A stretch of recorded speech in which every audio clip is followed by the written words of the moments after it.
আসসালামু আলাইকুম। এটা হচ্ছে আমাদের রেস্টুরেন্ট জার্মান কলোন শহর হয়া মাঠে সল্ট কাসা সাইটে আমার রেস্টুরেন্টটা। তো এটা একবারে জার্মান মেন সিটিতে, যেখানে সবসময় ট্যুরিস্ট আসে এবং যারা কলোন শহরে ট্যুরিস্ট আসবে তারা এখানে আসতেই হবে। এখানে আপনার অনুষ্ঠান হইতেছে, আপনার ডিসেম্বর উপলক্ষে, ক্রিসমাস ডে উপলক্ষে অনুষ্ঠান হইতেছে।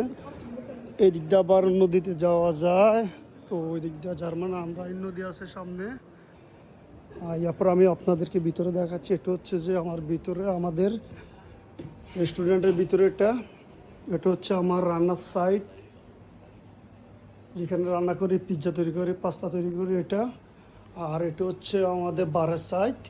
এই হচ্ছে আমাদের একজন এমপ্লয়, এই সকালে শুরু করছে। আর এই হচ্ছে আরেকজন এমপ্লয়, মাত্র শুরু করবে, এখনও করে নাই। তো এখানে আমার যারা গেস্ট আসে তারা এখানে বসে। এটা হচ্ছে আমাদের ভিতরে, এখানে এটা হচ্ছে ভিতরে আমাদের। এখানে এখন লোক আসবে, এখনও আসে নাই, কারণ এখনও লোক আসার টাইমে না, সব রেডি করতেছি। এটা হচ্ছে আমার বাইরে, এখানে গরমকালে আমরা এখানে 80 জনের সিট দিয়ে দিই। এই দিক দিয়ে আন্ডারগ্রাউন্ড আছে, আন্ডারগ্রাউন্ডে মানুষ বসতে পারে।